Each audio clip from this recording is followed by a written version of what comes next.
UK Civil War II. Will the coming Civil War be a holy war?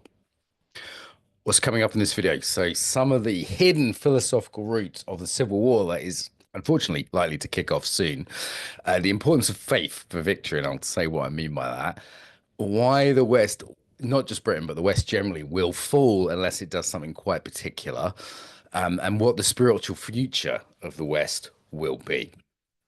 So, this is essentially why we need a crusade. I'll explain what I mean by that. Why we need a counter jihad, to counter jihad specifically, and this is completely justified. Crusade, as this video from Pax Tube shows.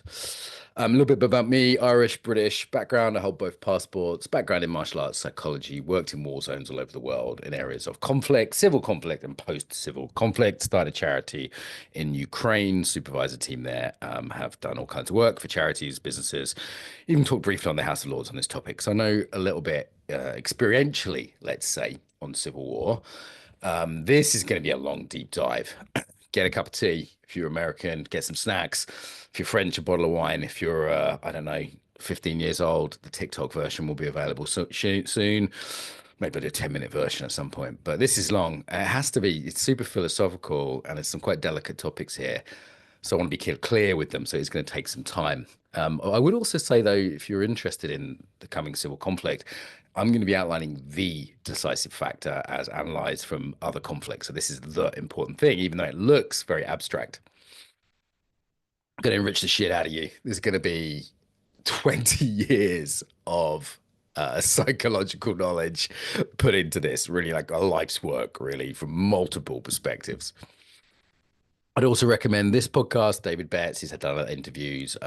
My past videos on Civil War have maps and stats, kind of fun, bit of silliness as well for the seriousness. But David Betts, he's really the academic. Him on Louis Perry, I highly recommend David. Okay, so given the analysis that David, who's an academic, and others like me more casually have made, Civil War unfortunately looks possible, if not likely. Most people have no idea how bad this is. They, like for example, I spent time in Sierra Leone. It's just awful beyond measure. And civil wars are won by the most motivated. And right now, that's currently not the indigenous population of the United Kingdom, unfortunately. I'm also going to have some memes and some jokes. I am smoking the crack. Someone asked me last video. They said, "You on drugs or are you schizophrenic?" No, I'm long-term sober. I'm definitely not mentally ill. I do throw in some fun stuff though, because I found this from Jewish teachers. I found this working in Ukraine, working in Northern Ireland. If you don't have some fun with the dark stuff, it just gets too much. So hence that. Let's start with a major black pill. Let's start here. So the West, so it's England, United Kingdom, more broadly, the whole of the West, particularly European West, has no reason to be, has nothing to live for, no ideological defense against internal collapse or external invasion, and essentially no bloody spine. So it will die. It's as simple as that. Unless this changes, it will die. The kids are not okay. Mental illness, levels of levels of drug addiction, UK, US, France, etc., incredibly high, particularly amongst young men. This is symptomology that I think will become clear why this is happening. This is not an accident or a weird thing. You'll see this across all Western countries, particularly, but also developed countries. Are we war ready? If there was a civil war kicking off, would the average East London hipster snowflake safe space are actual superheroes? Apparently, I mean, this is to some extent older generations always say this. However, I think in this case there is some truth to it. I know my granddad, for example, both my granddads fought in World War II. One on D-Day, one as an Irish volunteer on the high seas on the Battle of the Atlantic. Both of them would just laugh at my fragility, and I'm not the most fragile of my generation, let alone the generation below. So yeah, this is a key problem. The reason it's a key problem is if you look at the history of civil wars, of conflicts generally, it's not the most technologically advanced that always win. It's the most motivated and the hardiest. In, say, if you the Viet Cong in Vietnam War, they had far less technology than the Americans, but they were far more motivated with their communist philosophy. Or the Taliban. As soon as America and Britain invaded Afghanistan, I said, I've read history. Like, are you joking? There's only one side that's going to win here. You don't win in Afghanistan against the Afghanis, let alone backed with, foreign arms and foreign fighters. Even with an old AK, they'll take you out, and they're more motivated. It's as simple as that. Um, Mythological example, bit of fun here. Dune, the Dune trilogy. They're essentially Islamic in this. Like the Mahdi is an Islamic word. They have a whole load of Islamic dress and words, Arabic words in this film. And the Fremen, these are the sort of hardy, and part of this is environment. The Fremen come from the desert, the steppe dwellers it's been throughout history, the Mongols, for example, Tamerlane, different groups and teach different groups and leaders from the steppe. But it's also a cyclical thing, which I'll come to. It's also a philosophical thing. So these things can go together. So let me ask you this. Would anyone die for Britain today? A few people, and not many. I was actually teaching in Belgium a year ago. I teach all over the world, and I was teaching a workshop in Brussels. I said, "Who here would die for Belgium?" And everyone laughed. People literally laughed out loud. But it was only 100 years ago, just over the king of Belgium. They called him the Knight King, like warrior king. Fought in the trenches, so really on the front lines. So things have changed. I think Starmer kind of cosplays that. He dresses up as that, but it's who's buying that? Not anyone. Mm. You don't have to go as far back as sort of Agincourt, make it England, find that space, make it England. Yeah, I was watching The King last night. You don't have to go back that far, though. I mean, the Victorians had a philosophy, and much as people may have their worries about colonialism today, at the time, people really believed they were spreading Christendom, the philosophy, religion, this civilization, progress, the British Empire. It was unironic. This was people believed in this, and of course there were other motivations, financial, whatever other less legitimate motivations, but people had a strong ideology. And does that exist today if there is a civil conflict? Well, actually, someone recently, you can find the YouTube footage of this, went around East London saying, would you fight for Britain in a war against Russia or against anyone? And people just said no. Majority of people said no. I've hold a second passport. I'd go to Pakistan where my parents are from, or hey, I'm actually a nurse from Brazil. I just go back to Brazil. The vast majority of people they interviewed were just like, no way. Yeah, so this is a picture it's actually from the Daily Mail. This is a school in Birmingham, I believe. So, what is this kid's allegiance going to be? They have another linguistic group, they have another ethnic group. Traditionally, in civil wars, is ethno-linguistic groups. That's the key thing. And they have another religion. That's the other big ethno-linguistic religious. So, on all three of those, they have different allegiance, potentially, right? So and I remember seeing a school from Crawley, which is halfway between Brighton and London. It was like one white Polish kid and one white British kid. So this is not unusual when you look at birth rates. So yeah, would they fight for England in a civil conflict, or would they have another allegiance? That is a question. It's actually interesting. I can't really talk about this. It's just been made illegal by Mr. Starmer in the UK to say that British Muslims may have another allegiance. So here's just a couple of quotes. This is not me saying it. These are a couple of quotes. These are literally found from a Google search. This is AI saying this. So Mr. Starmer should get rid of the AI, apparently. So there is another allegiance there. Yeah, this has a name in Islam, the Ummah. There's another allegiance. So this is in terms of the factions that I posited in my earlier video. I said there'd be three main factions: the nativist, the Islamist, and what you call the globalist. So the sort of London, currently ruling liberal elite. And there might be another one. I faction some breakaway Celts, or I call them the young Nietzscheans. But they're three big ones that most people composite in a civil conflict. What about the sort of young British population, the white or the black British population? Often, by the way, gangs in London are very mixed these days, particularly between white and black. It's not an ethnic thing primarily. But the young sort of, we might say chavs, which just means kind of underclass in England if you're from elsewhere. What are they will fight for what? They feel disenchanted, they haven't got prospects, they haven't got jobs, they haven't got money. What are they fighting for?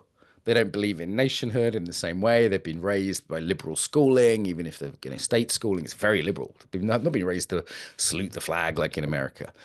And much as there are people that might stab you in London, they're not actually raised to fight for anything. So what would be their belief system they would fight for?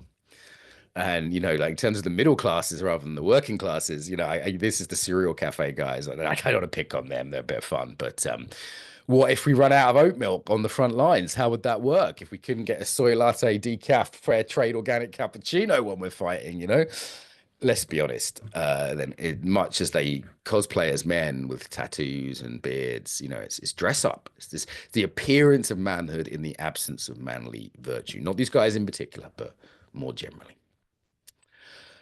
So here's the problem is that sacrifice win wars. So if there's a civil war, it's the group who will be most motivated, who will sacrifice the most. The suicide bombers, for example, so I have to make a note to edit that out. The suicide bombers who will fight for Islam, that's been proven time and time again. There's also a kind of evolutionary thing here that the groups that are the most motivated compel, they inspire the most people, they have the best results, they fight braver, they fight harder, longer, the sort of God wills it, whatever side of that comes from. That is a factor that wins wars time and time again. This is a fact. Okay, so only a deeply spiritual West will fight for its survival. This is when the Enlightenment came along and said that the West was built on materialistic, non-spiritual principles. Rationality, that seems sort of good to us today in our kind of liberal brainwashed minds, but the Achilles heel of the West is this materialism, is this lack of belief in itself. In a way, it's open-mindedness. The Victorians were very interested in other cultures. This is part of the Achilles heel, is that it is its humility in a way, that it doesn't see itself as superior or doing the will of God, or there's a special chosen people. That's its Achilles heel. I want to give a down to earth example of this because people might sound weird talking about like Syria, civil wars and things like that. This is Zuby, who was on my podcast. Great guy, I like him a lot. He broke the women's deadlifting record by identifying as a woman briefly. He's fearless, and I noticed this as I was interviewing him and studying other interviews. And I said Zuby, how come you're so fearless? And he said, well, I'm not scared of anything they can do to me because I have a higher master. And he doesn't push it in a big way, but it turns out he's a man of faith. He's a Christian. And he basically says, look, I answer to God. I answer to the big guy. So any threat of cancellation, in inverted commas, anyone can throw at him. I mean, the fact that I always joke, the fact that he's black as well helps, right? He's got a kind of a get out of cancellation free card there. And he laughed when I said that, so I think he'd agree. But a lot of it is he's fearless because he just says, you know what, I'm going to speak the truth, even though people may not like it. And partly he does that in a very intelligent, articulate, Oxford educated way. But a big part of that is that he has faith. So just a little example from the internet. Doesn't have to be this hardcore civil war stuff. The other interesting thing is there's no atheist in a foxhole or in a critical areas. I've seen this time and time again in areas of conflict. Sometimes people lose faith. It can work the other way around, like that happened in some concentration camps, for example. But I've seen people really, they start praying when the mortar shells start falling and you're in a trench. There's nothing you can do. People start praying, and so in a civil conflict, we should see a rise in religiosity. Generally, we're already seeing that actually, but you will see that in any kind of conflict when there's real suffering. It's almost like a luxury belief, and I'll come back to that concept, to think that there is no God, there is no gods, there is nothing sacred in the world. This is a belief that doesn't survive the battlefield. Yeah, and you'll see, for example, in Syria, that groups started out quite secular or sort of very moderately Muslim, very moderately in their positions. And there were some ethnic groups like the Kurds, for example, in the north. But mostly the groups very quickly became much more religious because when you're fighting, you need something. And again, the groups who are fighting get the most converts, they the most fight the hardest, they take the biggest risks, they have something to sacrifice for. So in a civil war will push people towards spirituality as well. You'll even see this, say, with Tommy Robinson, quick free Tommy thing needs saying. Thank you, Ms. Peterson, for publicizing this, and Mr. Musk for paying for his bills.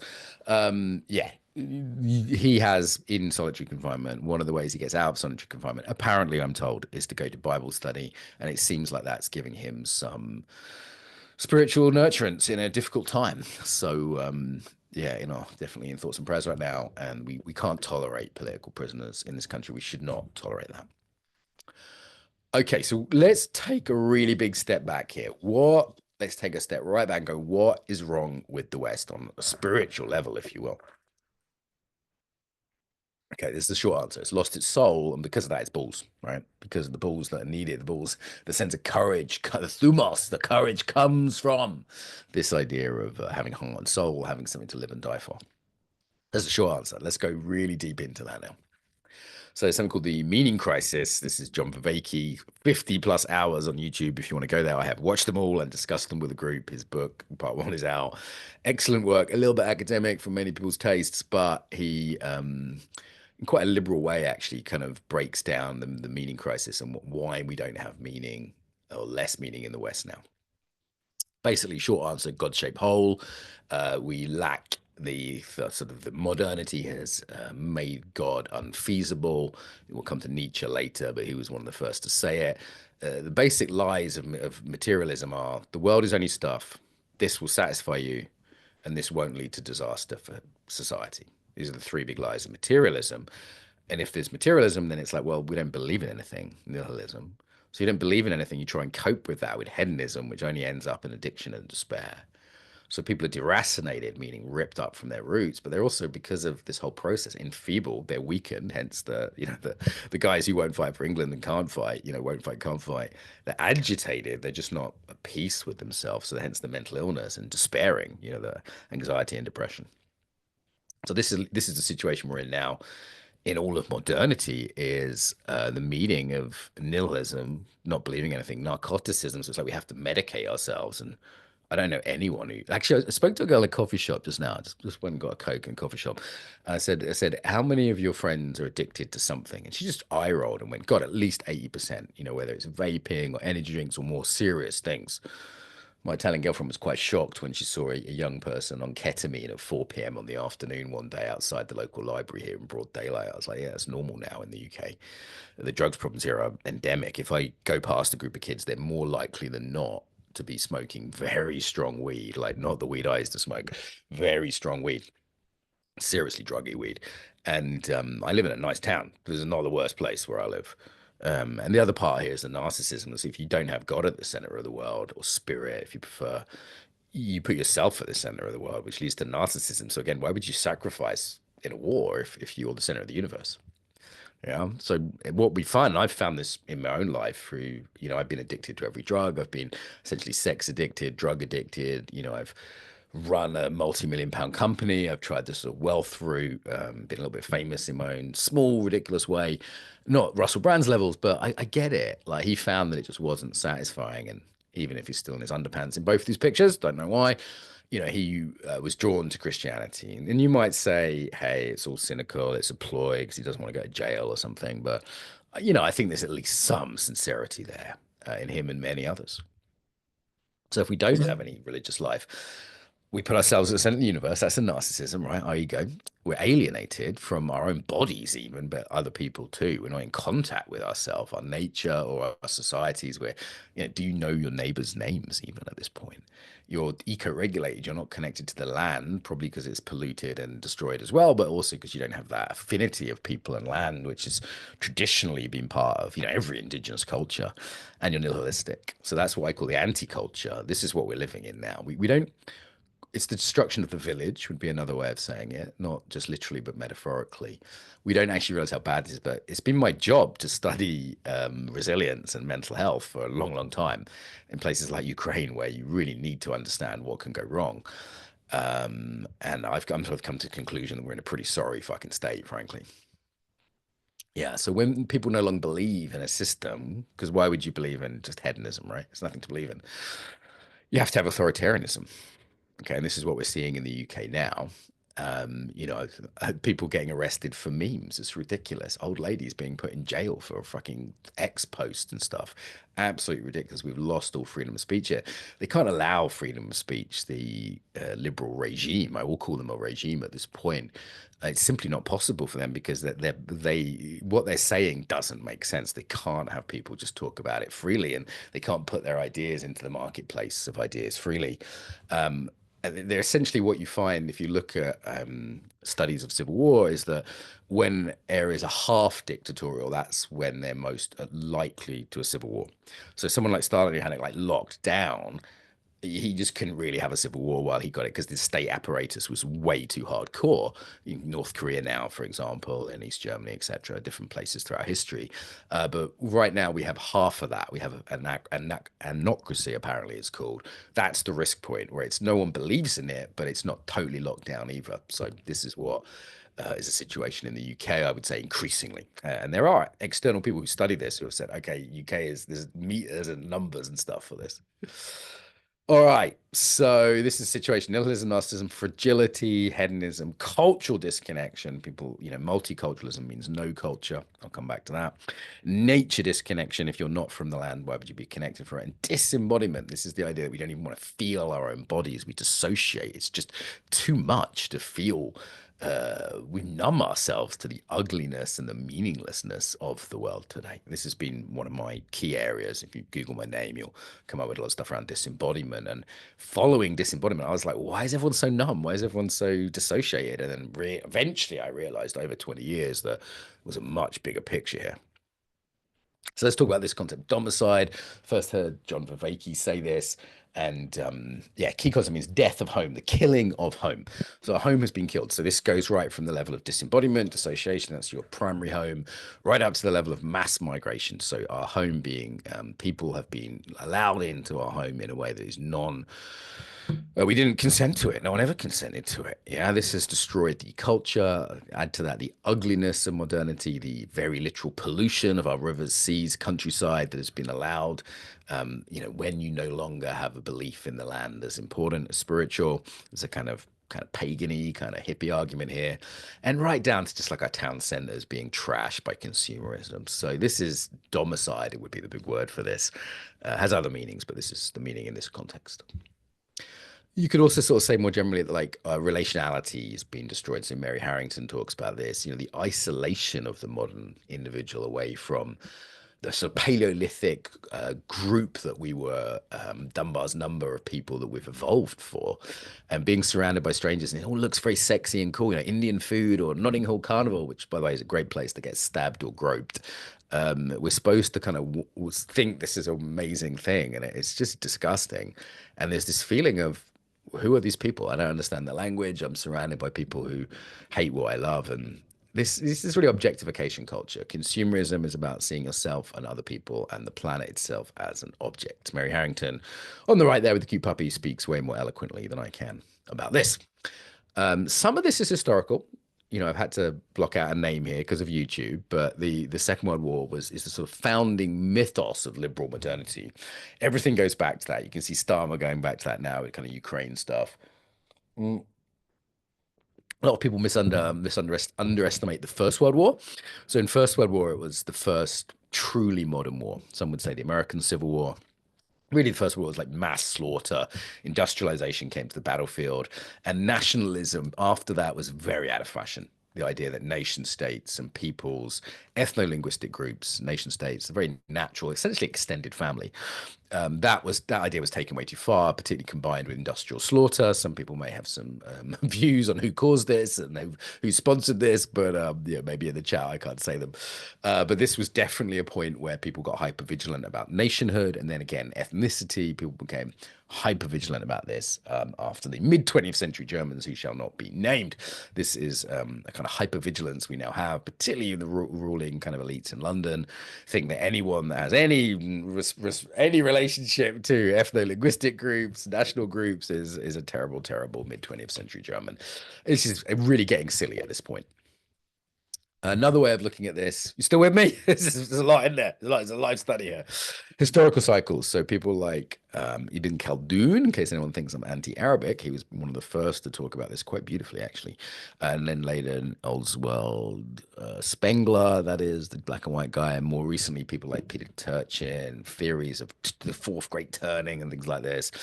And on YouTube, my mate Rudyard, what alt if hist, Rudyard Lynch talks about a lot of this stuff. We have historical cycles. Yeah, we have historical cycles. We are in a cycle of decadence and decline. You've probably seen this meme that weak men are creating hard times. Okay, there seems to be some truth to this. There's different historians that argue about this, some pros and cons, but for me, there's an intuitive nature to this. So some of this is simply cyclical. The Roman Empire had mass migration, it had celebrity chefs, it had celebrity sports stars, it had a lot of the, sex orgies, a lot of the parties, the nonsense we see today. The Romans did in their own way, but technology does change some things, but we have all seen all this before. Okay, so the central kind of ethos of modernity of the regime is materialism. So this means a kind of consumer culture, of course, and this is pushed by the states, particularly. I've got lots of friends in America. I'm not anti-America, but there's no doubt it's a materialistic culture in many ways. This is pushed on our kids. This is, everything from London house prices to looters. Materialism does mean like, consumer materialism, but it's more than that. It's the view that the world is dead. Let's see, it was a sociologist, Weber, called it the disenchanted world. The Emerald by Josh Schrei, Mr. Scream, a wonderful podcast, fantastic podcast, talks about animism, which is the opposite of that. Animism was the belief of 99.9% of your ancestors. Through most of human history and prehistory, people were animist, meaning they felt the world was alive, it had meaning, mythology, spirituality, the land and the people are one. This goes right through to sort of Arthurian kind of edge of things. This is very different than the materialistic view of the world, which is this just stuff. So a lot of the conflicts we're having now are related to this as a sort of key sickness, key spiritual sickness. This is from Adbusters, Canadian group, and just to illustrate some of this. This is from Banksy, who is pretty liberal and probably hate what I'm saying, but yeah, I think he certainly got some good work on consumerism becoming a religion in and of itself. This, of course, leads to nihilism. Nietzsche, Freddie N, great, was one of the first to identify this, that if God is dead and we have killed him, this is what Nietzsche said, and that was not a celebration. That was Nietzsche saying, "Oh my God, what are we going to do? If values come from religion, what the hell?" He said we create values. I don't see how, but that was his take. He said, what are we going to do? This the original Duma. And then now we've got a whole generation of people that have this vibe, that need Prozac just to function, that need things to get through the day. You see the mental health levels amongst liberals in particular. Oh my God, it's through the roof. You look at the stats. It's when I first started teaching mental health awareness, it was like 1 in 4. Now it's one in 4. Now it's like 1 in 2. It's really ridiculous. Again, the sort of the chavs, as it were, the underclass of Britain. What do they believe in? What do they believe in? There's nothing for them to believe in. So again, in the Civil War, that's a problem. Yeah. The other issue here is narcissism. The me culture. Lash's book on this is excellent. If there's no God at the center of the world, you put yourself at the center of the world. Trump does some good things. Don't hate the guy, but he's certainly narcissistic. His acceptance speech when he became president, again, it's all about me and how great I am.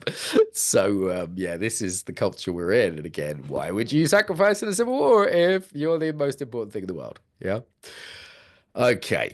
This also leads to hedonism, the sort of Andrew Tate response, which is if there's no meaning, nothing to sacrifice, well, then might as well have a good time.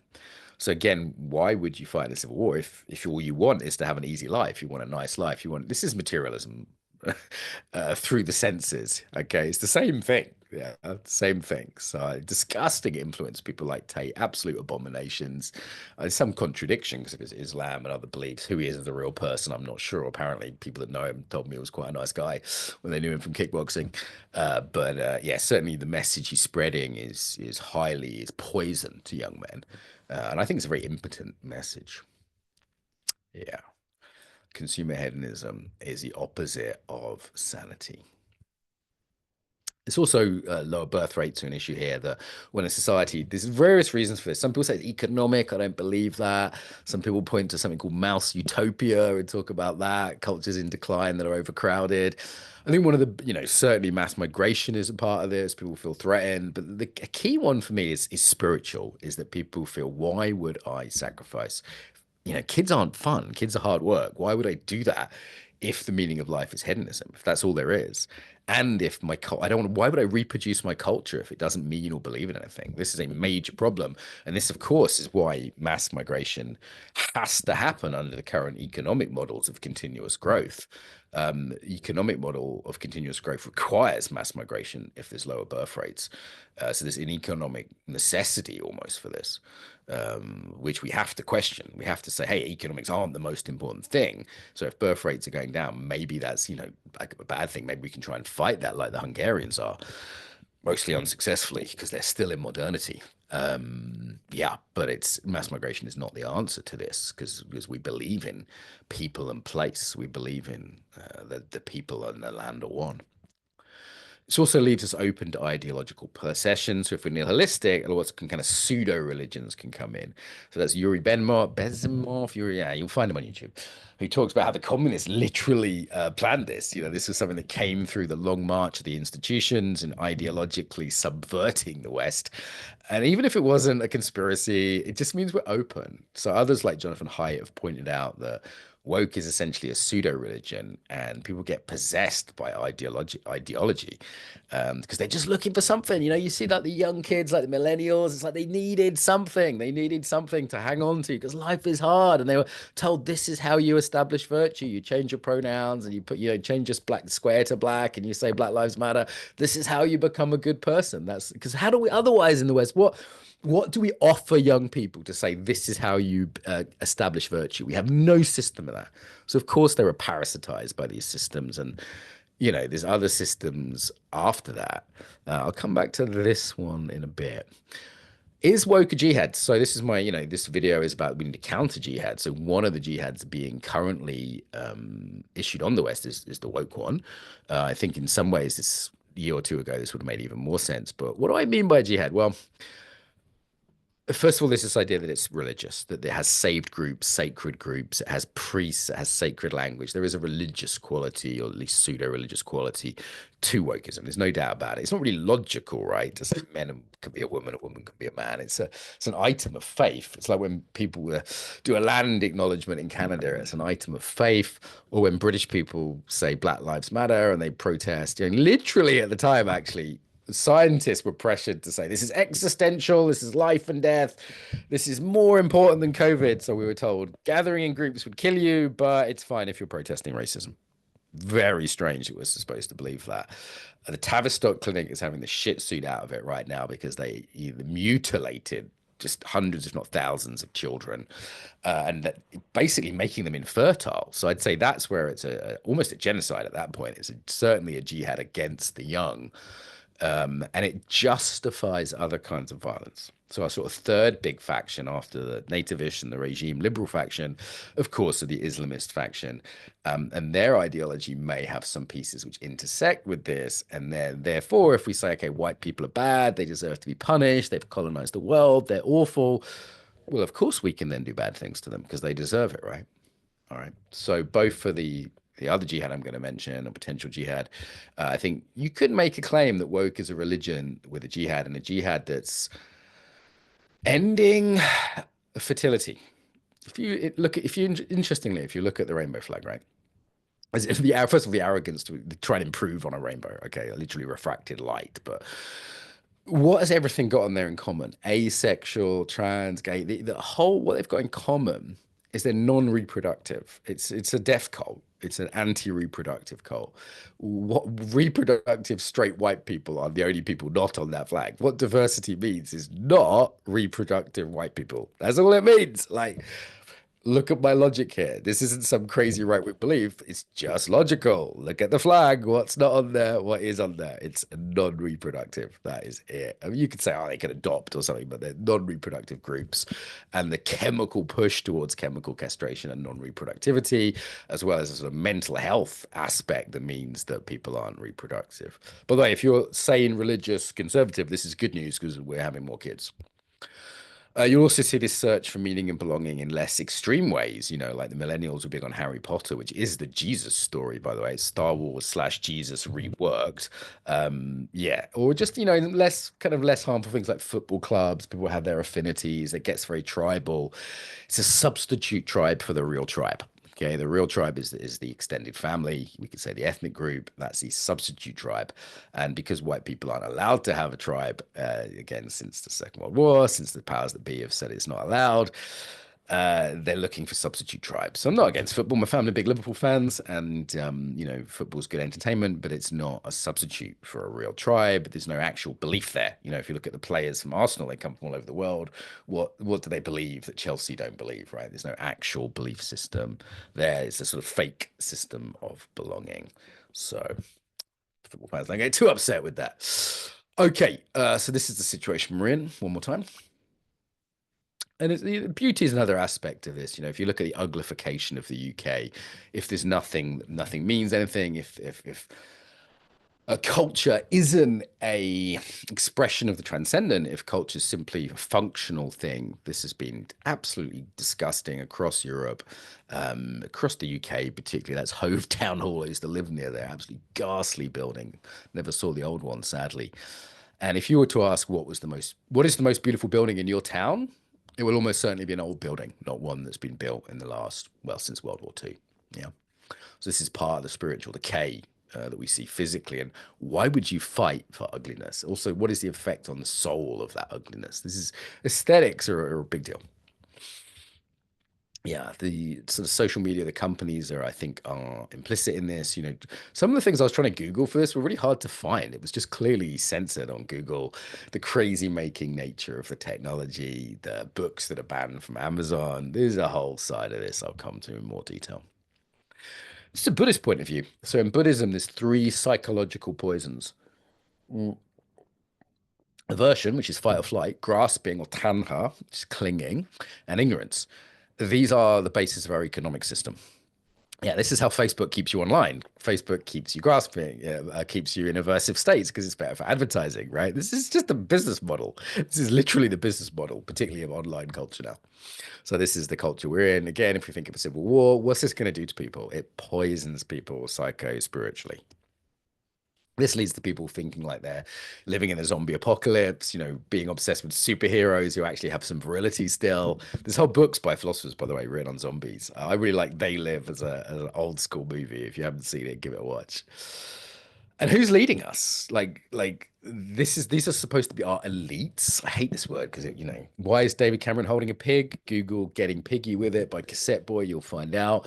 The fact that that wasn't a major scandal, the fact that we know at this point that our ruling class and our Hollywood entertainment, music and Hollywood class are absolutely involved with the most appalling things I can't talk about on here, lest I be banned from YouTube. I'll probably be banned for this video anyway, but let's try and delay that. The most appalling things we know. Why would we fight for a society that is led by these people? Yeah, we're waiting for the list, guys. We're waiting for the list. And, Trump was a big hope there, but he's let us down, hasn't he? He's let us down. Some people say this is just capitalism, but what do I mean by that? I mean that there's a business case for deracination. So why does like an elite capitalist class, or an international class, why do they want people to move all over the world? Because they want people reduced to simple units of consumerism. Yeah, a worker can be moved anywhere as fits the market if they have no links to land, if they have no links to family, they can be manipulated more easy. Whole Foods, for example, owned by Amazon, did a study and found that multi-ethnic groups didn't unionize as much. Of course they didn't. They didn't have things in common. They couldn't even speak to each other half the time linguistically, right? So of course this is in the interests of a ruling elite. I do think we need like a sensible sort of left-wing analysis as part of this, as well as a right analysis. And if you think of like the Uber drivers in the UK, they're just a slave class at this point. They're really they have no upward mobility. The people that deliver their food, I was in Italy not long ago. I was by Lake Como. My girlfriend's from there, beautiful part of Italy, and it was just after Christmas. We couldn't have any food in the fridge, so we ordered a Deliveroo, and the guy arrives driving through the rain to deliver our like €8 pizza or something, right? And we tipped him, and he was just delighted because he can see he never normally gets a tip. We tried to talk to him and say, "Hey, mate, do you want to just dry off a minute? Come into the porch here." And he couldn't speak it in English or Italian or French, which are the languages we speak, or a couple of others. And it was just clear that he was not part of that society and was just slave labor. And that is the case all over the world now in terms of Deliveroo, Uber, etc. It's below an underclass. It's an international slave class. And I think increasingly the middle class are being forced into that slave class, which is international and easily manipulated, easily moved around. Supply and demand, right? So you don't have to sort of assert a huge demonic global conspiracy, though there may be one, to look at why there's mass migration and why a civil war may be kicking off as a result. It's simply supply and demand. Like there's people that own houses that want to keep the house prices up, they want to keep wages down. It's really that simple. So this model of sort of city country Maoist model, there's various kind of Maoist versions of this, but a lot of it's just capitalism. It's just the movement of if you don't have any other allegiances, that's good for capitalism. Economics are important here too, right? So Homer Simpson, he had a wife who didn't have to work, so she was able to support the family. Marge is always a true hero. She had 3 kids, detached house, 2 cars. Try that now. If I'm in the top 10% tax earners in this country, maybe top 5%, actually, I earn pretty good money. And I can't afford a £500,000 house in my local area. And I don't live in London. I live in the countryside. 3-bedroom house, a little bit of land, a little bit of garden, even not land, £500,000. That's like 600,000 US minimum. Absolutely bonkers. Like young men, what have they got to win? Yeah. Elite theory is worth a look. Academic agents very good on this in terms of what we see now in terms of civil strife is sort of the tops and the bottoms versus the middles. So you get what's called a client group, who are the Soviets kind of really invented this. They would support various ethnic groups, and then they would go to war for, they would get increased status and go to war for the Soviets because they knew they didn't have any status any other way. They knew that they were yeah, client groups of the ruling elite. So Global Homo is worth a look up, though it is quite hard to find online. But certainly look up elite theory. There's a whole body of work there that will shed a lot of light on what's happening and what a civil war situation may look like. Yanis has called this techno-capitalism, the idea that techno-feudalism, sorry. This is a 99-1 rule. So on the internet, let's take book selling. This will make it clear. Amazon are 1% of the booksellers, but they have over 90% of the market. The next one has 9% of the market, and everyone else, the other 90%, have only 1% of the market. So 1%. So it's not just Pareto principle, it's even magnified. You'll see this in dating on the internet. And I do not believe the tech overlord class have our interests at heart. I think they want a whole bunch of serfs, and they do not want a strong national groupings that can resist that. So that is part of what is happening. Let's talk about young men. So civil wars are fought and won by young men. They are always the most violent. They are always the most fierce, whether it be an attack and defense. Um, Young men do horrible things if they feel like they can't win any other way. What do they want to win? They want to win status. They want some hope and relative wealth. I'll come to what these terms mean, but this basic kind of situation of economics, plus the client groups undermining them, means that young men don't feel like they can win, particularly young white guys in the UK. So that is the situation we all have. That is the unfortunate situation. All right, let's look at the psychology of civil war. Whew, give me a minute. This is hardcore, huh? All right. So, bread and circuses. You've heard this said before, that bread and circuses stop people revolting. So maybe this is the case against the Civil War, right? Like we've got lots of bread and circuses. I heard Chris Williamson, for example, make this point. Everyone's got distraction, bread and circuses. What does that look like? The old hub, I won't name that. Obviously, gluten-free bread these days. People have, plenty of crap food, though food scarcity could be an issue. Look at Morgoth's latest video on that. In a civil war, we might well lose, I don't know, 20 million people to starvation. The disruption of supply chains, which are very delicate in the UK now, very delicate, could lead to that very easily. But maybe it can be, will a civil war be presented because everyone's got Netflix, everyone's got the hubs, everyone's got the pop music, everyone's got all these, KFC, whatever. No, and this is why. So there's a problem with bread and circuses. That means, unfortunately, that's not going to be enough to prevent a civil war. Some might say fortunately, but I'd say just be careful what you wish for. So one is the circuses are out of control, right? If we look at podcasting, X, plenty of discussion on there that didn't used to be had. Even on YouTube, there's a lot you can get away with. There's a lot, like I mentioned, Morgoth, for example, like he manages to get through. There's people like Way of the World that have been gotten rid of, but there's still channels that do pretty well. Lotus Eaters, obviously, would be a sort of, another one. There's plenty of channels that manage to survive. And certainly on podcasting and on X and other formats, you can't control the media now anymore. It's too hard because everyone has the media like in their hand, in their phone, right? So it's not like Stalin, who was there's a newspaper in Stalin's Russia called Pravda. It's like the truth, yeah. In Russian, they still have it, I think, actually. And he could control Pravda. If you control Pravda, then that's it. That's what the newspaper controlled. Now it's like everyone prints their own newspaper online. Okay, the other one is, yeah, you can feed people. I said that's not certain, but let's just say, hey, everyone's well fed, Not actually the case, but let's pretend man doesn't live off bread alone, right? Men actually need much more than this, and they'll die even if they're well fed, they still rebel if these other things they don't have. So if there's no faith in democracy or justice, people would die for that. Yeah, two-tier care, because there is a two-tier justice system. Authority is no longer regarded as legitimate. Recent surveys show the vast majority of British people, I think it's 80%, don't believe that politicians can lead to change. We have lost total faith in the system, whatever political party is there. That's why a third political party is emerging, because it's just, even that, it's like we don't really believe in it, but it's like better than the last two.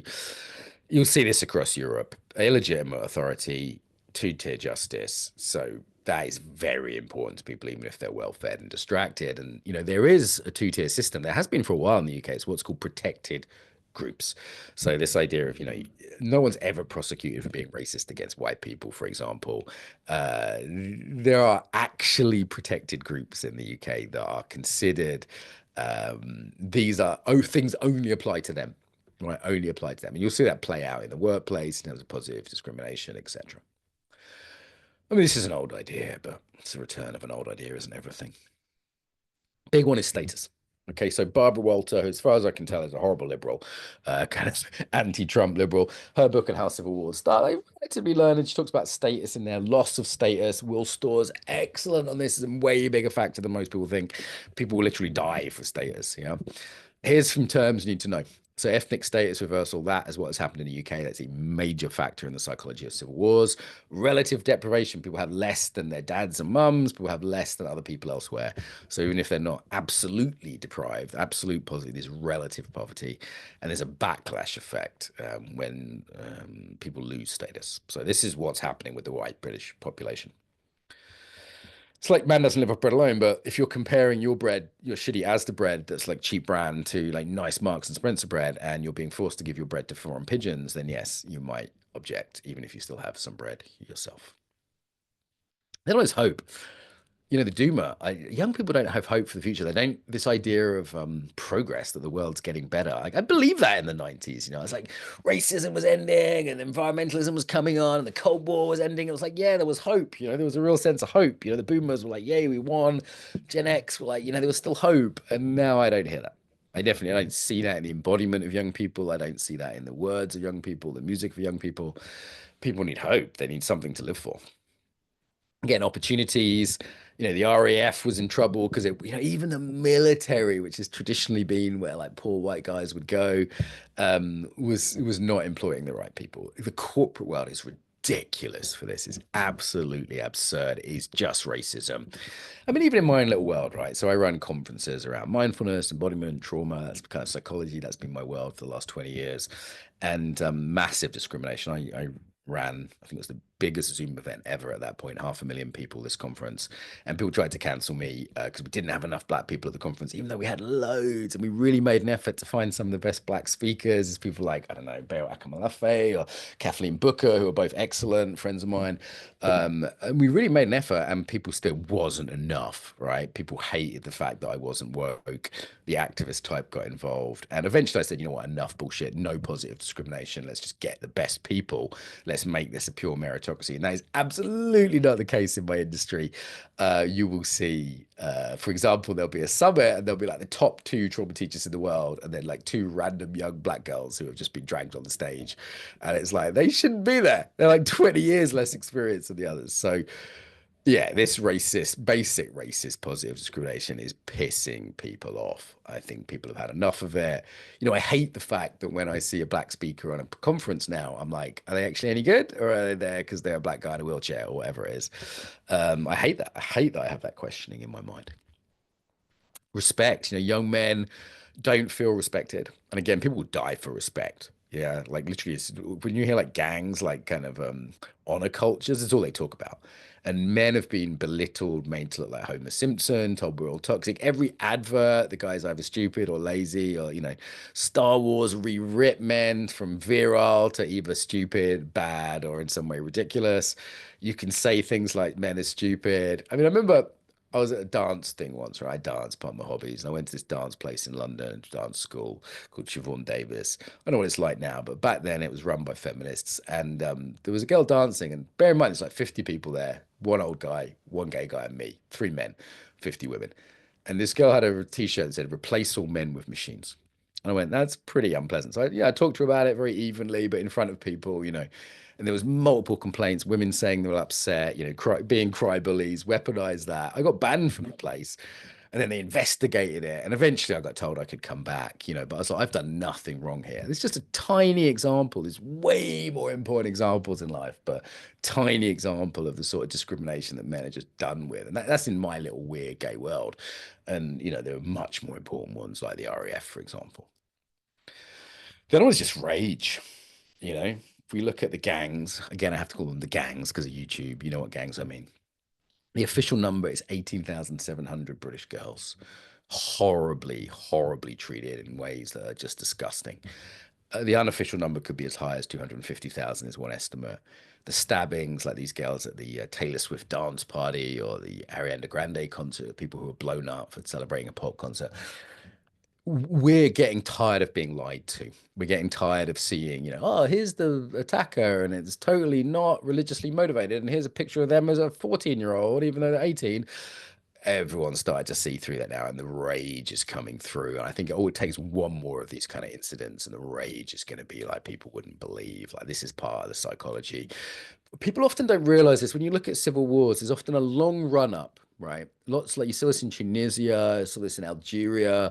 There'll be a long run of lots of bad things happening, and it'll just be one incident that people go, enough, and it would just be the straw that breaks the camel's back. I've seen that again and again and again abroad. Ethnic identity, the other one that's interesting here is when I was growing, I didn't really know I was white. That wasn't really a thing, right? Even though technically I'm an ethnic minority as white Irish. Show my passport later if you want. Um, it wasn't really a thing, but the woke crowd made it such a thing that now white people, for better and for worse, are now identifying as white. And Konstantin Kisin, for example, was talking about this on his show, which is fairly mainstream. Trigonometry is bringing up a politician on this. I've had various well-known British politicians say, hey, I'm British Indian, but I will never be English ethnicity. Of course not. This is on the radar now because woke made identity politics so big. And again, in terms of civil war, ethnic identity is absolutely massive. In Yugoslavia is what Tito tried to repress. And then when ethnic identity came back in a big way, that was the issue there. All right, so that's a lot of white people's psychology. Let's look at Islam. So, of course, people of all ethnicities can be Islamic. It is a religion. I tried to find you a nice picture of the Prophet Muhammad, but Google gave me this Muhammad. We're Liverpool fans, though, so we're going to roll with that. No, it's the sort of, we're on an edge already, right? We're on an edge, right? If I said one of these is Muhammad, the other is not, there's potential de facto blasphemy law now in the UK. I don't even know if this is illegal, by the way. This one on the right apparently was. It's like racial hatred. Someone put up one saying it's okay to be white, and they were put in prison for hate crime. Hating who? Who says it's hate? How's an emotion a crime? This makes no sense. Yeah, we don't have freedom of speech in this country. I'm taking a risk. My team have told me not to bloody put this up. I've got a small business that I run, and they've told me this would be a bad idea. I was like, yeah, some things need to be said. But the fact that you can even feel that edge now says something, doesn't it? Yeah. Okay. Let's say something nice about Islam. So I've lived in Islamic areas, the UK. I've spent time in many Islamic countries. I've read the Quran, so I'm not totally ignorant about this. And I'll tell you what I'm impressed by. It's a strong ideology. There's no doubt about it. It's something people will literally die for. I remember when the planes went into the two towers, said to my friend who I was working with at the time, I said, oh, do you think it's anti-capitalist? He said, of course not. Anti-capitalists don't die for their beliefs. Only one group of people we know will die for their beliefs. And that is to be respected in many ways. There's not that I condone violence or terrorism, of course not. But what I respect is that they believe in something enough to die for. It's also a strong praxis. So praxis means something you do. It's not just a belief system. They pray 5 times a day. They do Ramadan. I've done Ramadan with Muslim colleagues, and it's quite tough. Not eating all day in a hot country. I did it in Tunisia before the war there, and it's difficult. It's difficult. So you got to respect that. Yeah, yeah. The other thing I'd say is they do emphasize the inner jihad over the jihad. That's the overcoming of one's desires and one's sins, we might say in Christianity. So let's give credit for that. That is a beautiful thing. All right, what's not a beautiful thing? So Islam is not aligned with Western values. Christopher Hitchens, Douglas Murray, and Harsha Ali, they've all talked about this far more eloquently than I can, ex-Muslims in North America. Let's look at some percentages. So let's just do some data. We don't have to be nasty about anyone. We don't have to be assholes to anyone. But 46% of British Muslims support Hamas, who are a registered and pretty psychotic terrorist organization. 25% of British Muslims, actually only 25%, think that 7/7 atrocities actually happened in Israel. The 75% think it's all made up. So, wow. Okay. I mean, I'm not saying the Israeli government never lies. Clearly they do, but there's video evidence that's pretty unequivocal of a lot of those atrocities. 52% of British Muslims think that being gay should be illegal. Interesting, huh?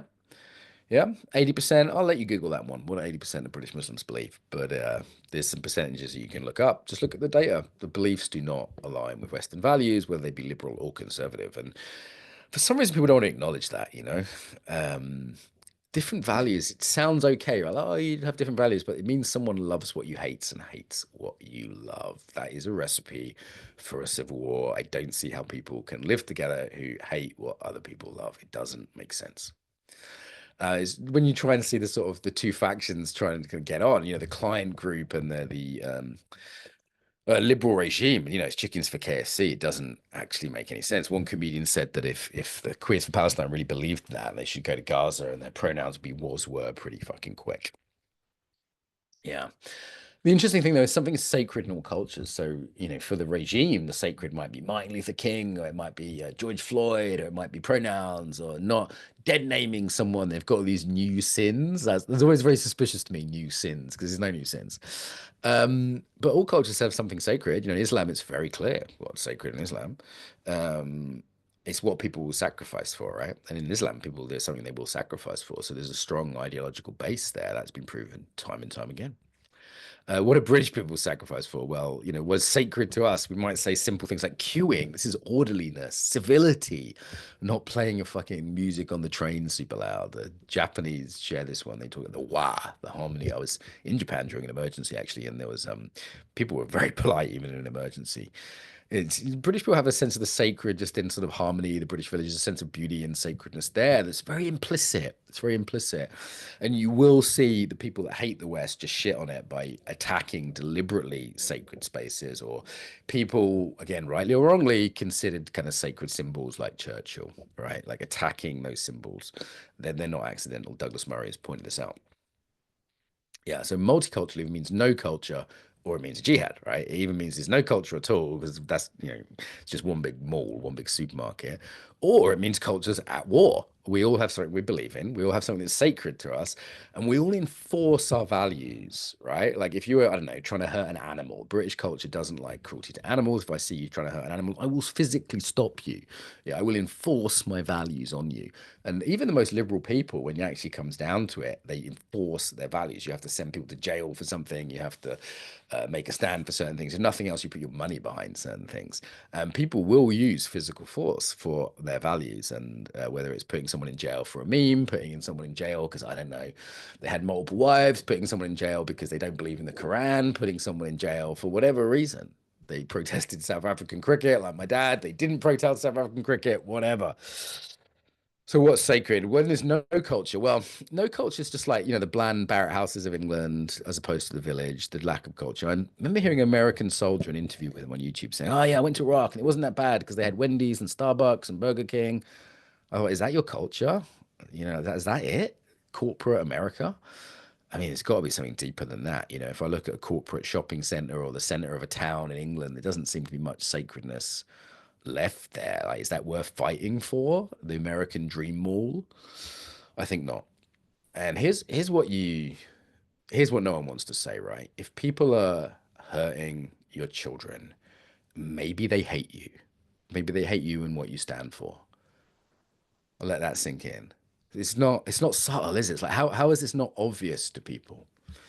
Yeah, so there's a justification for hurting our children in saying, oh, it was colonization, so it's just revenge. I've heard this before. People say, well, England went to the world, so therefore we can come to you. Or, you know, it's intersectionality. White people are the worst, so therefore you can hurt them. And you can't be racist against white people. You see the thin end of the wedge here. You see the justification for violence happening. It doesn't take everyone, right? Like most Muslim people are peaceful. but in their behavior. That might make them bad Muslims technically, but their behavior, they're peaceful. I have many friends in this area and people I've known over the years. When I lived in Muslim areas, most people didn't hate white people. No, I did get a nasty shot when I had an Indian girlfriend who they assumed was a local Muslim girl, and people would literally spit at us because they assumed we were a mixed race couple. She was actually an educated Indian English girl from the south, but they assumed she was a Leeds Muslim because there's not much difference in the looks. Right? That was a wake up call for me. But even if of the 3.9 million Muslims in the UK, if only 1% of them were problematic, that would be huge. And it's not 1%. It's like half that support terrorist organizations in other countries. And actually, up to 1,500 of them went to fight for ISIS, the most extreme terrorist organization. And they had to like raise money and go across the world to do that, often learn a language as well. So if that many people went and did it, and that's official numbers again, right? How many people would do it if it was Bradford or Sheffield? Yeah. It's worth thinking about. So not all Islamic people are violent, but it doesn't take all of them. And you might say, well, doesn't that apply to any religion? I mean, every religion has its problems. Okay, yeah, that's true. There's some truth in that. But let's look. The founder of Islam was technically a warlord. That's not true of Buddhism. So I'll use Buddhism as a comparison. The history of Buddhism, yeah, there's some conquest. There was a Shaka, was it? There was a history. There's a few cases, Burma, and there was some Tibetan rebels in the history. But, generally the history of Buddhism is much more chill than the history of Islam, which is a history of conquest. What about the key texts? The Dhammapada, for example, in Buddhism, or the Pali Canon, it is different. It is different. So Muhammad Ali's claim here that it's a religion of peace, does it make sense given those three things? I'll ask you that. If we look at the history of conquest, which is through violence, if we look at the founder, if we look at some of the key passages, which you can just about Google online, though it's quite tricky. Maybe I'm wrong here. I haven't studied this in depth. If anyone's studied this more than me, feel free to tell me how wrong I am. But this looks pretty different than Buddhism to me, or Jainism. Yeah, a couple of key distinctions with Islam, I'd say as well. Two that might be factors leading towards a civil war, one against it, is that it's political. So it's overtly political, not just a spiritual factors. There's no like separation of church and state in Islam traditionally. That is a feature practically of the UK, if not theoretically, and definitely in the US. They haven't had a reformation. They're not so open to change because it's the last revelation of God. They said this is the final one. You can't change it. It's absolute word of God. Some Jews believe that, but a lot of Jews also go, well, it depends how you interpret it, and then we can update it. And there's an ongoing revelationary process in, say, Judaism and Christianity. One positive thing in terms of civil war is that while there's a strong Arabic link, Islam isn't ethnic. So in terms of civil wars, that's a positive factor for avoiding them. Judaism, for example, is much more ethnic. So in that sense, it's different. It does mean that Muslims are trying to convert people more though because of that. So there is a negative to the positive. But yeah, Muslims can be from Indonesia, they can be from Pakistan, they can be Arabic, different ethnicities. Yeah, this is, I'd say, for people why it needs a reformation. Islam, as it currently exists, is not compatible with Western liberal values and all Western conservative values. If we look at kind of civil war, so if it were to have a reformation in the West, it's tricky to imagine how that might even happen. There's groups trying it, but I don't see them getting much traction, frankly. So if that were to happen, that might avoid a civil war. Who knows? You'd expect, though, that people, Muslims in the West would be getting more and more liberal. They'd be getting more and more acculturated to Western culture. But actually, that's not the case. It's often second and third generations that are worse when it comes to terrorism risk. And if you think I'm just making this up, by the way, 90% of the terrorism risk that happens in the UK, official numbers, is Islamic groups. It's not far-right inverted comma groups or, I don't know, eco-terrorists or anything else. That's the official government numbers. Okay, it's 90%. So even if you don't think I've theoretically made a good case here, there's a very practical case, given that they're less than 10% of the British population currently. They're 90% of the workload of counterterrorism. Okay, so we might ask, is there a jihad going on already? Are we being conquered? Has the civil war already begun? I mean, if someone's killing your children, is that an act of war? I would say so. Is there an invasion happening? Well, maybe. I mean, there's definitely people that want Sharia law in the UK. You could also say that the other invasion is, the globalist invasion, right? Starmer has outwardly said he prefers Davos to Westminster. Davos being a sort of globalist gathering to Westminster. Yeah, it's clear that his agenda, his politics serve a globalist agenda far more than the British people. The British people never wanted immigration. So you say, oh, are we occupied at this point? We're occupied by these two factions, a globalist faction who occupy us with their shopping malls and their ideology, in schools, putting the rainbow flags, the ideology that's on every bank, that's in every government building, foreign flags everywhere, and equally like Ramadan being celebrated in London by the mayor. Like, are we occupied? I mean, there's a huge movement of people into the UK. What would you call a non-democratic, non-consensual movement of people? Some would call that an invasion, right? Like, what would you call that? If a movement of people happens and no one ever voted for it, every polling ever was massively against it. So there was no consent. There was no consent of the governed here. What would you call that? I mean, at what point do you say we are actually already occupied, that a jihad has already begun against us? And what we need is actually a counter jihad. There's a jihad to convert people. That's apparent. There's a jihad to convert people to both of these not complementary, but somehow aligned ideologies which go against the traditions of the UK. I'm going to get cancelled for saying that out loud, but fuck it, it's worth it. Okay. If nothing else, you could say the psycho territory is occupied. The fact that this is even hard to think about, right? I'm making very obvious points. Like, this is very obvious, but the fact that the psycho territory is hard to even have the words for this, because now I'm phobic, right? The linguistic territory is occupied, like Islamophobic. No. Phobia is a mental illness. Do not use the language of mental illness to describe disagreement. That is ridiculous. Yeah, that is a Soviet strategy, actually, of making people seem mentally ill. To say something is phobic, right? There's a psycho territory, a linguistic territory that's occupied there. There's many other examples. All right, wild card. Let me kind of do something completely different here now. So my cousin married a nice Muslim girl. I'm going to call her Mina. That's not her name, but let's call her that. And I love her to bits. She's great. I love her kids. He adopted the kids. And why do we get on great? Tell you why. Because we're the most conservative members of my family. One side of my family is very liberal. They all read The Guardian. They're all teachers and shit like that. And when I go, we have a get together every year before Christmas. She doesn't officially celebrate Christmas, but she comes and we swap presents. Nice girl. I stay in her house. She cooks a curry. She calls me a racist. I call her an Islamist. We laugh and hug. Why do we get on great? We get on great because we have conservative values. The two of us sit together and go, oh, this woke stuff, what they're doing to the kids, they're transing the fish in the rivers, whatever. We laugh about it and we have a good time and we share a lot of values. And actually, there was a book by Huillebec, I believe his name is pronounced, it's a Frenchman, Huillebec, where he in his novel posits France transitions to Islam because the liberals aren't going to fight for what they believe. Yeah, and there's many things the conservatives need. There have been traditionalists who have suggested we adopt Islam. I think this is unlikely and undesirable, but is it better than liberalism? Hard to say. Hard to say. At least it's not killing the kids, huh? Well, oh, yeah, it is. Sorry about that. All right, so next part, third and final part. This is like a 3-act thing. Let's look at a developmental perspective. Okay, so this is something called developmental psychology. Harvard has a whole department of this, led by a guy called Robert Keegan. Ken Wilber, I think the sort of genius of consciousness, the Einstein of consciousness, talks about this spiral dynamics. Like, you have Suzanne Greuter. There's all sorts of theorists on this. The idea is that we grow through perspectives. There's many stages, but let's just take 3 main stages. There's a 4th one we need, but there's 3 for now. Pre-modern. That's where the Islamists are at. Yeah, it's the Quran, it's God says so. There's other groups like certain Jewish groups, certain Christian groups in the US, a bit like this, but it's pre-modern. Modernity came along in the Enlightenment and said, no, we must have reason and logic, we must have facts. Onwards and upwards, progress. That's the sort of general philosophy of liberal modernity as exemplified by the regime. So a civil war will be between these 2 factions as one.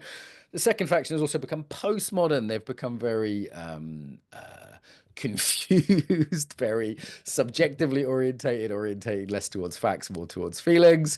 And of course, postmodernity has no boundaries, so it doesn't have the discernment of true modernity. So the sort of modern postmodern mix, that is the regime, philosophy, psychology, we could say level of development. If you want more on this, look up Homath, who does stuff on dating, but is ridiculously good and ridiculously clever at examining levels of development. If you want more, key thing we'll understand here is between pre-modern, postmodern, and the next one we could call meta-modern. It's the one after that that's not on this description. So here's the key thing. We need the metamodern. The West needs to integrate soul. So you tend to find the traditionalists have a lot of soul. The pre-moderns have this spirituality and a vigor and a strength that comes with that, the belief, the certainty that comes with that.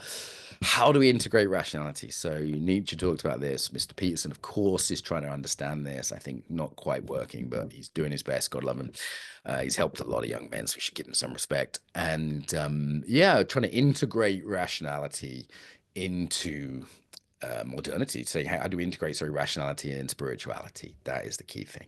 So integrating stages, the integrating the spirituality of pre-modern, the rationality of modern, and perhaps some of the humor and diversity in the best sense of post-modern. What would that look like? That is the question.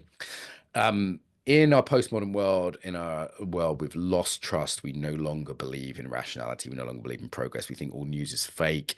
You know, social media is the same. We don't believe in it anymore. There's something called uptrust, which is trying to solve that in social media.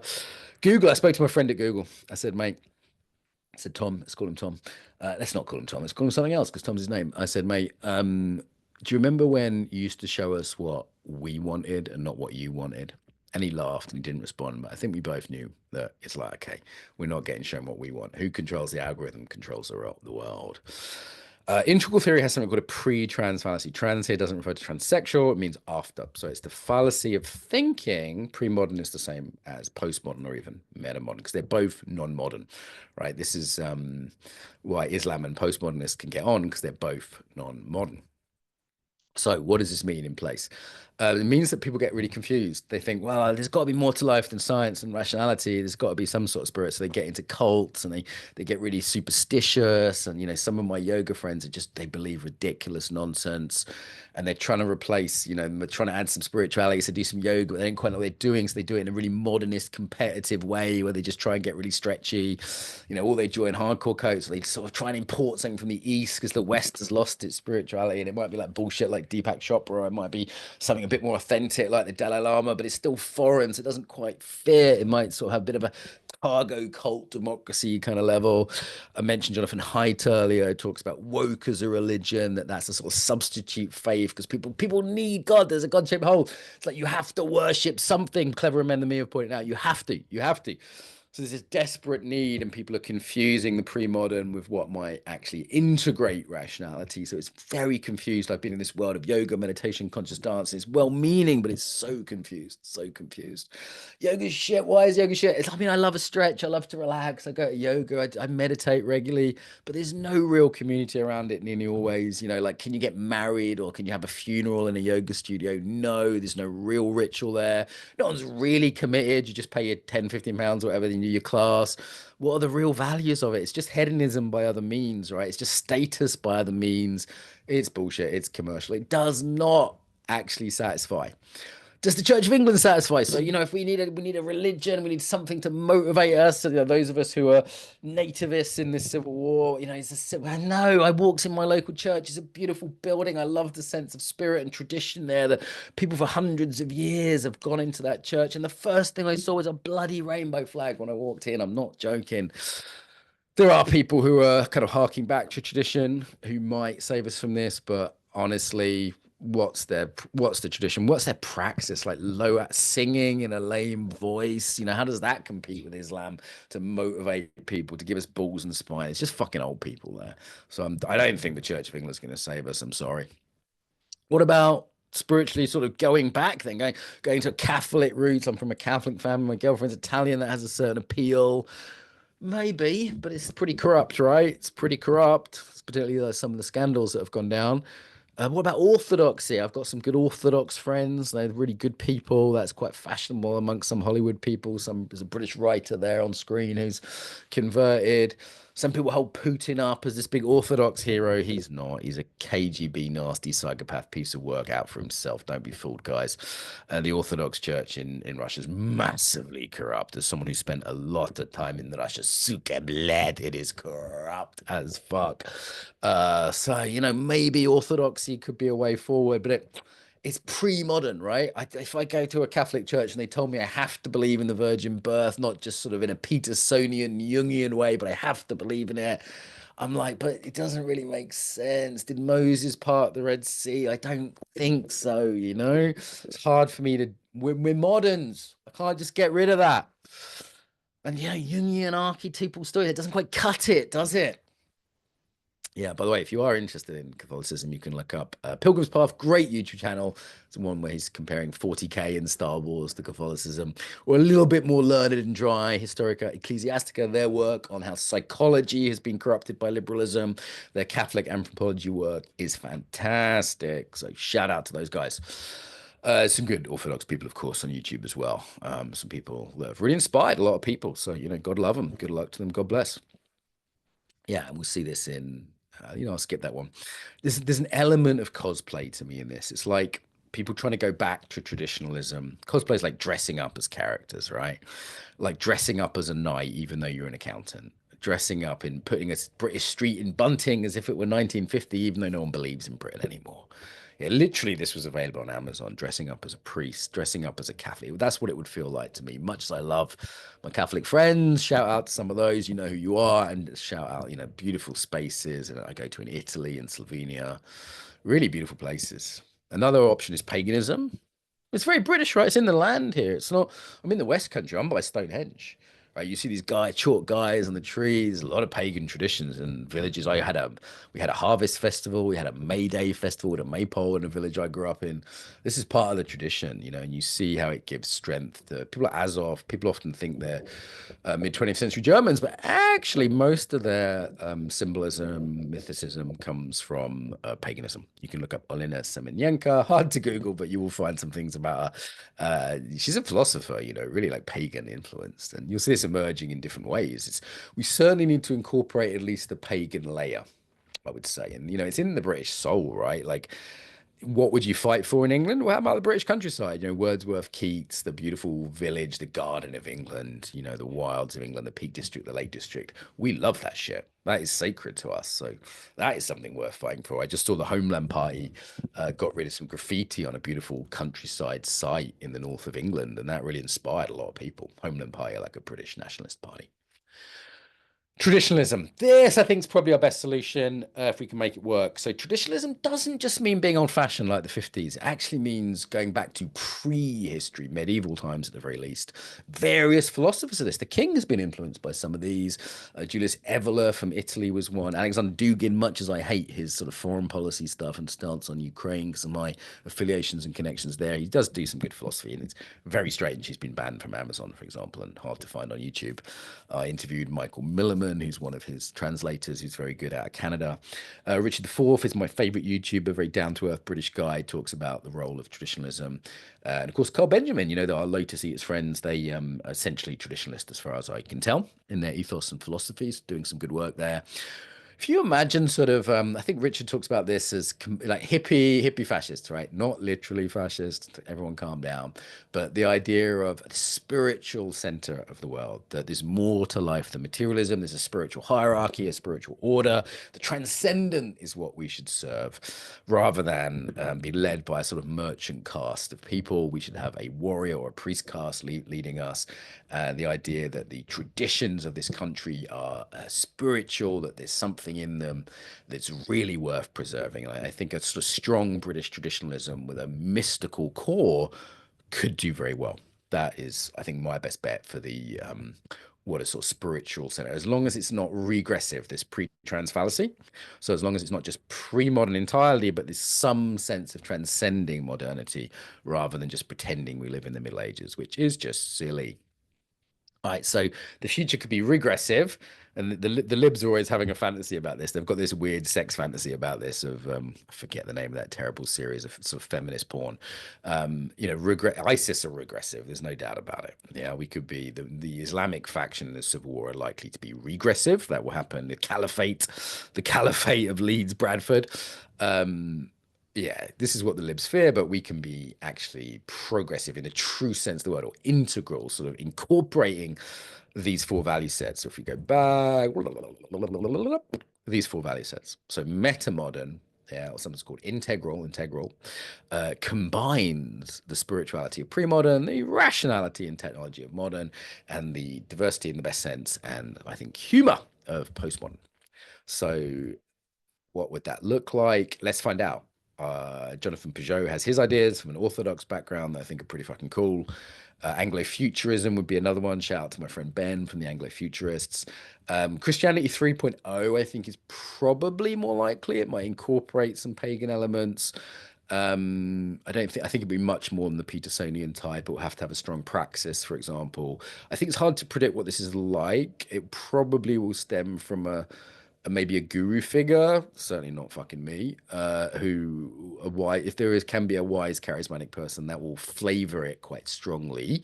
But I think because Christianity is so in the bedrock and fundaments of Western civilization in the UK, it probably has to be Christianity 3.0, but it might be something totally new.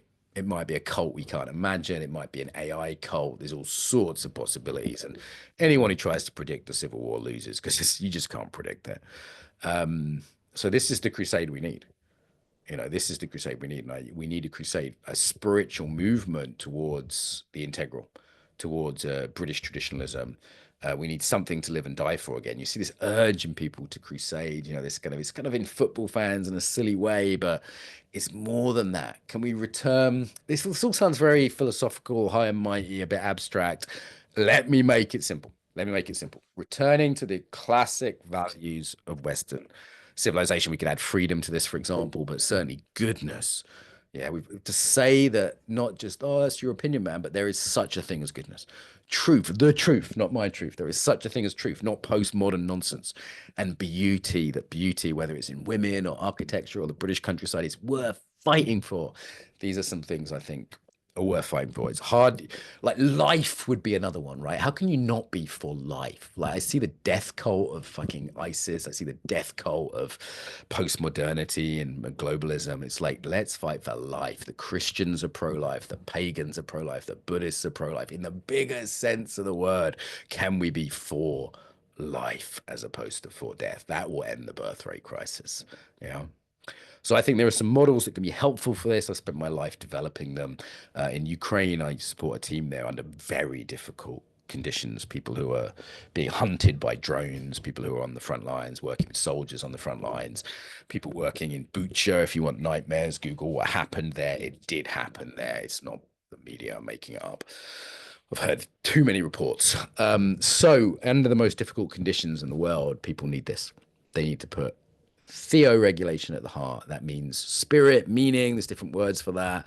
Let me give you some words for that. I'll come back to that.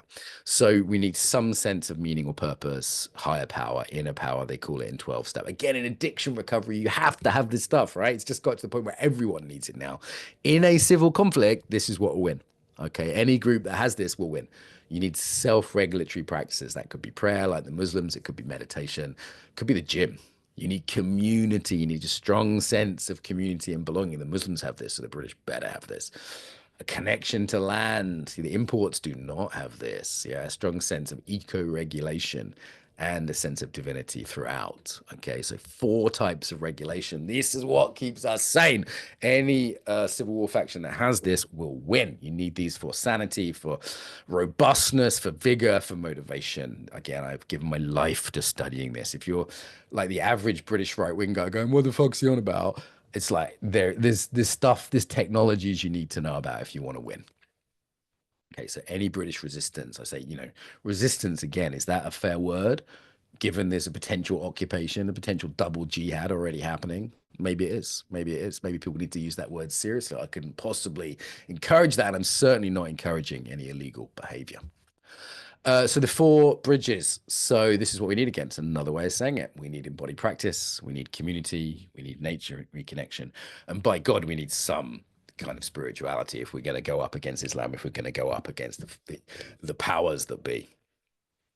Yeah, this is what it looks like in community, right? We have our own individualism, sure, but we have to have family. Nation just means extended family, friends, community, this thing. Before we say we're international, and I'm an internationalist, my girlfriend's Italian, my granddad was Irish, I'm about to go live in Slovenia. There's all sorts of, I work in 20, 30 countries a year. I'm a super internationalist, but it has to be nested, kind of like Russian dolls, Matryoshka dolls, yeah? Starts with family, starts with friends and community. Learn to know who your neighbors are. Talk to your friends. Build a strong group of friends. Brotherhood, if you're male, brotherhood is really helpful. And then extend that to your extended family. This is what I think young men need: embodiment, health, and strength. Embodiment need to get back in their own body. That's the original reconnection. That's how we do the other connections to community, to empathy, to spirituality. We need to be healthy. Not so easy in the postmodern culture, but possible. Eat right, exercise, sleep well, get off your fucking phones, get outside, and get to the gym. Basic stuff. Basic stuff. This is where I start young men off. If I get told regularly, single mums and female friends say, "Oh, can you deal with my son? He's 16. He's got mental health problems like so many." And I go, "Okay, let's see if those problems are mental. Let's see if they're really mental health problems." So, I say to him, "Right, phones off at 9 p.m. so you get some good sleep, go to the gym, get outside every day, start eating right, start eating meat, not vegan, blah, blah, blah." Within like a few weeks, the kid's mental health problems are just gone. 9 times out of 10, it's a physical problem. Yeah. So physical's the base, but then the social. We need to, I say BMI is important, be more Italian or Spanish or Greek. This, we can learn a lot from our Mediterranean brothers on this, being social, eating together, dancing together, singing together. There's so many things we need to do. Building community. There's no self-regulation without co-regulation. The strength of communities will be tested in a civil conflict, and the strongest communities will do the best. And right now, the strongest communities are not the nativist ones. Just some hope for you. So I spent a lot of time in Europe. Slovenia, I'm going to be in a couple of weeks. Poland, I've been to many times. Czechia, I was at a wedding of some students there, very beautiful. The interesting thing about that Czech wedding, right? They were Catholic. They have all their traditions. There was a table of four foreign people. I was on the table of four foreign people. The other 200 people were Czech because they don't have mass migration there, certainly outside of Prague. And they love their traditions. They loved each other. They have their language. They have their religion. That wedding was two 25-year-olds getting married. God love them. Danny and Etta, shout out to you guys. Wholesome couple, wholesome values. I know the mom, I know the dad, the whole family there, the extended family. They got nothing against foreigners, got nothing against people of different ethnicities, but you have to have that togetherness. It's so vital, so vital. Equally, architecture, looking after your nature. Slovenia's done such a good job of looking after its nature, unlike the fucking British waterways and coast. My Slovenian student was visiting me and we walked by the river by my house and she was almost in tears at how polluted it was. The architecture, right? Like Budapest, they really take care of the architecture. Krakow here, too many drunk Brits and the various other things there, but in terms of the architecture, fabulous. The Poles aren't messing around. We can learn a lot from our brothers out here. This is the key one. We need meaning and purpose. Yeah, helping young men find this. One of the things I do actually, I just wrote a book on this because I think it's so important. There's other people like Richard IV who are doing stuff on this, many other people, but it's really important. We need to help people find whatever they call it: source, spirit, God, the gods, the divine, the mystery. Without this, we're screwed, guys. And the good news is there's technologies for this, right? There's psychedelics, I've been involved in that. There's traditional practices like prayer, there's nature, there's exercise, there's breath work. That's a great practice. There's so many ways to look into this, so many ways to open up spirituality for people. And the nativist faction does need to take this seriously because the globalists won't, and Islamists already are, you know? So this is the task. This is the key thing. We need to co-create. I think coming from one person will be a problem. It sure as hell ain't me. We need to co-create a meta-modern, so an integral, a beyond postmodern, meaning-making framework. So a framework that isn't just theoretical, but has praxis in, has a community in, that gives young men, because they are the key group for any civil war, something to live for. And that will save the West. This is the key task, guys. This is the most important task. It needs theory, yes, I can help with that. I've given you some theory today. There's others out there like Lacey that's doing that. It needs praxis. It needs things that build strength like the Muslims have. And it needs community. It needs to be compatible with modernism, not cosplay, and attractive to young men. There's a reason I take young men to the gym. It's just attractive to them. They're doing it anyway. Yeah. How do we make sure that people don't become jihadi Johns, don't become doomers, don't become like Andrew Tate's just chasing tail and thinking fast cars and money's the answer? This is it. Okay, we need this. This is the answer. This is how we win ideologically. This is how we turn the doomers into something else. And this is already happening. People are realizing this is a necessary thing. The kids aren't stupid. They're turning off their phones. They're turning off porn. They're turning off the apps. There's kids are smart, man. They're getting this stuff with a bit of help and guidance from mentors. They'll get it real quick. They need something to live and die for. It's the same thing. You have nothing to live for. You have nothing to die for. I don't want to see anyone died rather than was not a civil war. But if it's already happening, if there's already a jihad upon us, if we need a counter jihad, people need a strong motivation to live and die. It's the same thing, to live and die, something to live and die for. That is a definition of meaning, is what do you want to survive after your death? People are already on this. So Roger Scruton talking about beauty, Louise Perry I haven't mentioned, she's fantastic. Daniel Schmackenberger is it, Scottish gentleman there, Ken Wilber, that's a Korean philosopher called Han working out of Germany. All sorts of good, Jamie Wheel, there's all sorts of good people here. Mary Harrington I mentioned. Yeah, this Brain Hemisphere gentleman there is extremely good. There's people already on this, people smarter than me, many of whom I've interviewed, but these are smart guys and girls. John Vervaeke, Canadian, hence the beaver. He's one of the people that's most mapped this out. Very academic, but I think it's mapped it out. It's definitely worth talking to if you're interested in this topic. If you're a young man and you're interested in this topic, I'm happily send you a pre-order of my book. But I'm not selling a book, right? I wrote the book because I thought this was important. And there's no way I can get a mainstream publisher for the book. My actual mainstream publisher has just cancelled me. My actual mainstream publisher, because I've been making videos. I actually asked my mainstream publisher. I won't name them. It's not Open University Press. It's another one. I published with them ages ago. This other publisher that remain unnamed, I said, can you also include white people in this book? I said, there's brown people in, which is fine. People in wheelchairs, that's fine, no problem. But can you also include white people in the illustrations? And the next day, I got an email saying that they no longer wanted to work with me because I wasn't committed to DEI. Apparently, unrelated to that message. Yeah, so I have to self-publish this one. But if you want a copy, I'd love some feedback on it. It's just going through editing now. Okay, so let me finish with some positive signs. As I said, kids talking about touching grass, the kids are doing no fap, the kids are going off the apps, people are going orthodox, you go to the gym, there's always young guys around the bench press. Give us a chance, guys. And once you start working on this stuff, it just easily happens. Once you start eco-regulating, everything gets easier. For example, once you start theo-regulating through God, through spirituality, meditation, silence, whatever, then the social connections get easier. Yeah, regulations, you start to flourish, and then everything gets easier. There's a virtuous cycle here once you begin. I see this time and time again. It really doesn't take much. There's one young guy, I took him to the gym twice, right? Every time his mum would text me, thank you so much. That was amazing. Really appreciate it. I don't know what you said to him, but it's been great. Then I hear that this young guy has dumped his druggy girlfriend. His mum's like, oh, it's so good. He should have got rid of her ages ago. I bump into him. He looks better. He's dressing better. He's smart. His whole attitude and posture has changed. He's reading books for the first time in his life, literally. And he's applying now for a job in I won't say the exact job, but a really wholesome, cool job. And I'm like, yeah, respect. His mum's all over it. Smart mums get this as well, but you're seeing positive signs. Let me end with a positive thought as well, right? Britain is broken. Yeah, it's broken. Maybe it's now broken enough that we can take this spiritual malaise seriously. We can take the meaning crisis seriously. So, yeah, I think it's worth getting cancelled for. What does it mean to be cancelled here? Everyone's so afraid to be cancelled. Oh, someone said something nasty about me. Oh, I'm going to lose some customers. Oh, I've got to get a new publisher. Who cares? My granddad fought on D-Day. Who cares? So if this is it, guys, if this is the end of my short-lived YouTube career, then so long and thanks for all the fish.